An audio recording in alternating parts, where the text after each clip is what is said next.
You're asking me, Senator, to completely make a rush to judgment about somebody failing. I acknowledge this was a failure of the Secret Service. Is it not prima facie that somebody has failed? A former president was shot. Sir, this could have been our Texas school book depository. I have lost sleep over that for the last 17 days, Then just like you fire have. somebody. Josh Hawley came out swinging in Senate hearing, unleashing a blistering attack on the Secret Service for its failures in protecting former President Donald Trump. The Missouri senator's fierce interrogation of acting director Ronald Rowe quickly became the focal point of this high-stakes inquiry into the shocking assassination attempt at Trump's Pennsylvania rally. We'll be breaking down Hawley's relentless questioning and Rowe's impassioned responses as the two engaged in a heated back and forth over accountability and the massive security breach that led to Trump being shot. Hawley demanded firings and explanations, while Rowe invoked comparisons to JFK's assassination in his emotional defense.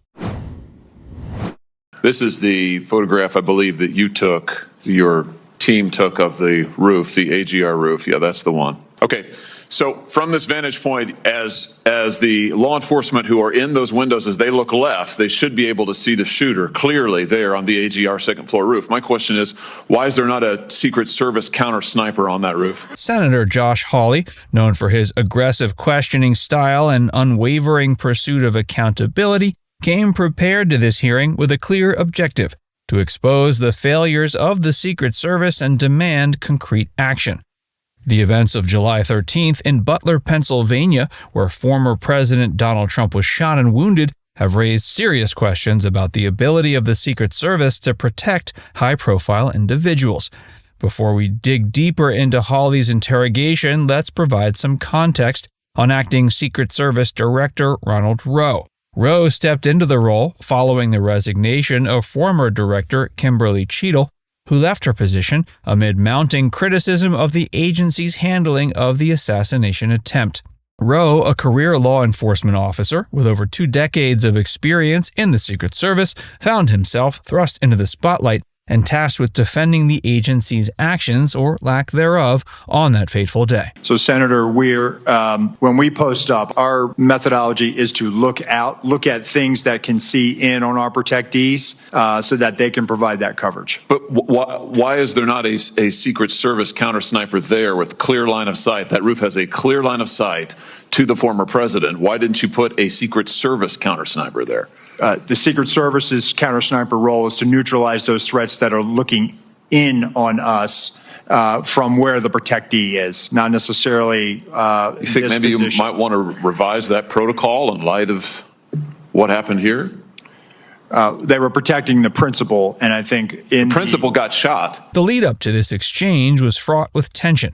In the weeks following the assassination attempt, details emerged of multiple security lapses, including the failure to secure the rooftop from which the shooter, Thomas Matthew Crooks, fired his shots. Questions arose about why the Secret Service didn't detect Crooks's drone flight over the rally site earlier in the day, and why radio communications apparently failed at critical moments.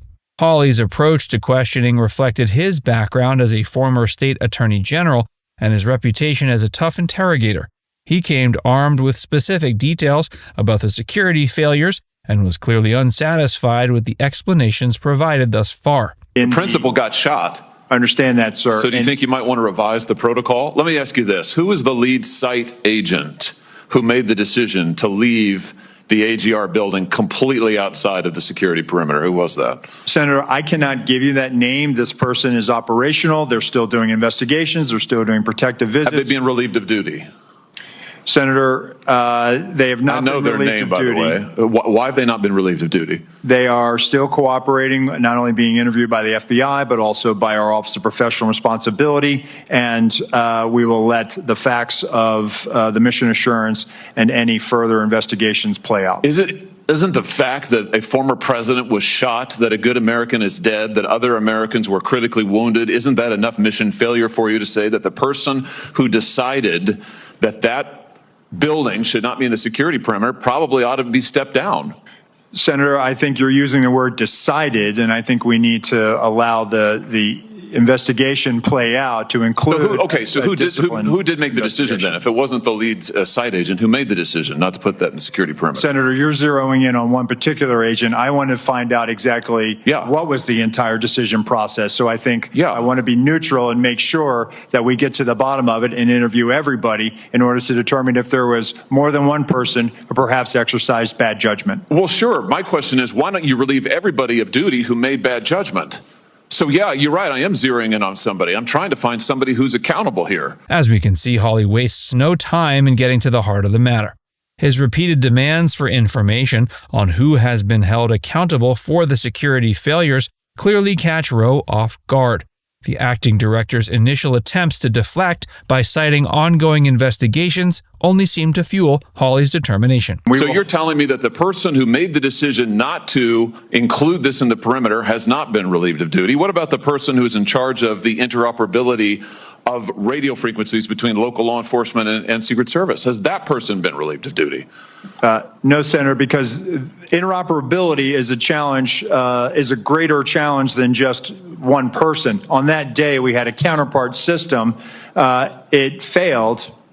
As the person who made the decision to send Donald Trump onto stage knowing that you had a security situation, has that person been relieved of duty? No, sir, they haven't. Has the person who decided not to pull the former president off of stage when you knew that, in your words, the locals were working a serious security situation, has that person been relieved of duty?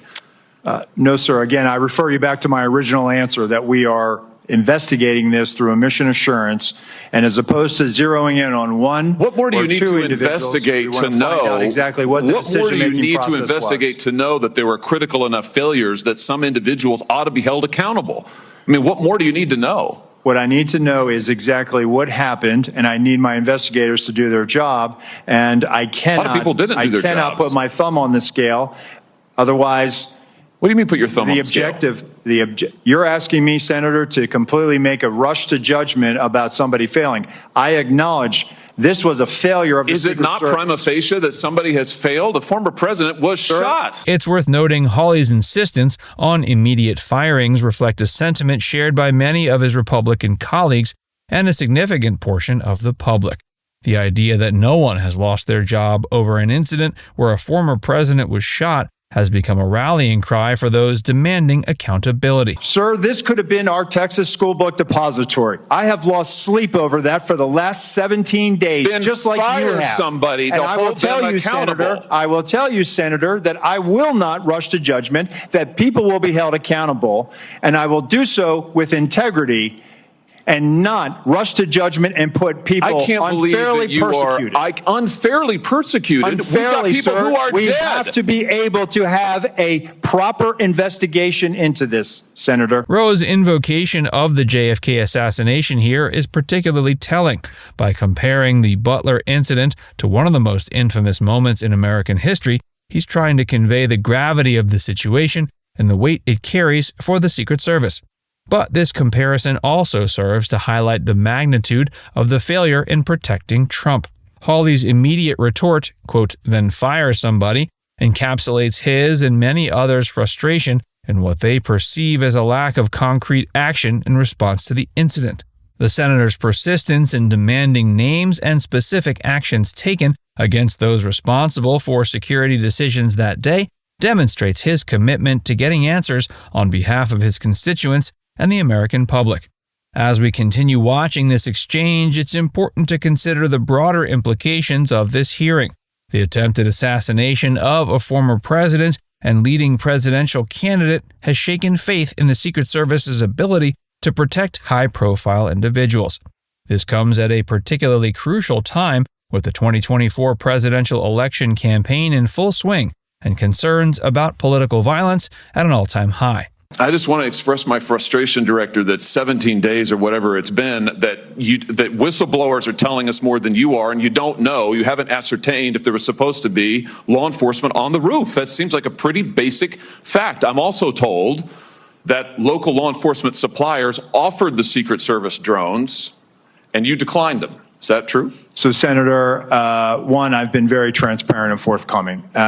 Your agency has not been transparent and forthcoming, so please, let's not go there. The intensity of this back and forth between Hawley and Rowe reflects the high stakes involved. It's not just about assigning blame for past failures, but about ensuring the safety of political figures moving forward. The vulnerability exposed by the Butler incident has far-reaching implications for how security is handled at political events across the country. As we've seen, Hawley's questioning style is relentless. He doesn't allow Rowe to deflect or provide vague answers, instead pushing for specific details and commitments. This approach, while aggressive, is aimed at cutting through bureaucratic language to get to the truth of what happened and what's being done to prevent future incidents.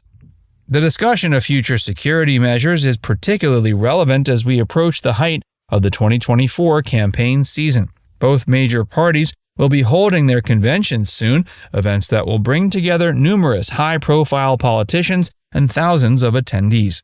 The lessons learned from the Butler incident will undoubtedly shape how security is handled at these and other major political events. I have been forthcoming, sir. That remains to be seen. You've been on the job a few days. So far, you've fired nobody. Now, the drones. Thank you, Were sir. you offered drones? Senator So Hawley. there was an offer to fly a drone on that day. And why did you deny it? As this intense exchange comes to an end, it's clear that many questions remain unanswered. Hawley's frustration with what he perceives as a lack of accountability is palpable, and it's likely this hearing will not be the end of the matter. The attempted assassination of Donald Trump has become a flashpoint in discussions about political violence, the security of public figures, and the competence of federal law enforcement agencies. The repercussions of the incident will likely be felt throughout the 2024 election cycle and beyond. And this hearing highlights the critical role that congressional oversight plays in our democratic system. Senators like Hawley, regardless of one's political leanings, serve an essential function in demanding answers and accountability from government agencies on behalf of the American people. It's worth considering what comes next. Will there be further hearings? Will more details about the security failures come to light? And perhaps most importantly, what changes will be implemented to prevent such a catastrophic lapse from happening again? The attempted assassination of a former president is not something that can be easily moved past. It will undoubtedly be a subject of intense scrutiny and debate in the coming months. As the investigation continues and more information comes to light, we can expect further tough questions from lawmakers like Hawley and continued pressure on the Secret Service to address its failings. In the end, the hearing serves as a stark reminder of the challenges faced in protecting public figures in an increasingly volatile political climate. The balance between security and accessibility, always a delicate one in democracy, has been thrown into sharp relief by the events in Butler. The exchange between Hawley and Rowe, intense as it was, is likely only the beginning of a long process of examination, accountability, and reform. Now it's time to hear from you. What did you think about Senator Hawley's aggressive questioning style? Was he right to demand immediate firings? Let us know in the comments section below.